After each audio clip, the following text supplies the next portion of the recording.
এটাই হলো আমার ভাইরাল তিতা কফি, যেটাকে আপনারা খুব সহজে ওজন কমাইতে পারবেন। আসসালামু আলাইকুম আপুরা, সবাই কেমন আছেন? আশা করি সবাই ভালো আছেন।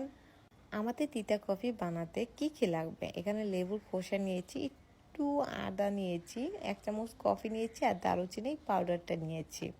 এটা আমি 3 দিনের জন্য বানিয়ে ফ্রিজে রেখে দিই। আমি 1 লিটার পানি নিয়েছি। পানিটা যখন গরম হবে আমি সবগুলা জিনিস একসাথে দিয়ে দেব।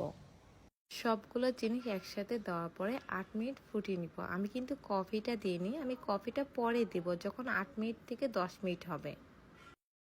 এখন আমি কফিটা দিয়ে সাথে সাথে নামিয়ে নেব। আপনারা কিন্তু কফিটা দেওয়ার পরে জাল দিবেন না, তাহলে কিন্তু এটা তিতা হয়ে যাবে।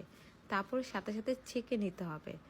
যখন আপনারা খাবেন তখন একটা গ্লাসে নিয়ে মধু, চিয়া বীজ, লেবু রস অ্যাড করে খেতে পারেন। এটা খেতে কিন্তু ওইভাবেই ভালো লাগে।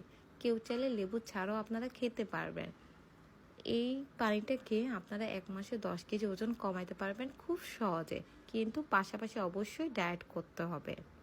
আমার ভিডিওটি যদি আপনাদের ভালো লাগে তাহলে অবশ্যই লাইক, কমেন্ট, শেয়ার করে দেবেন আপুরা, আর অবশ্যই পাশাপাশি ডায়েট করবেন। সবাই ভালো থাকবেন। আল্লাহ হাফেজ, বাই বাই।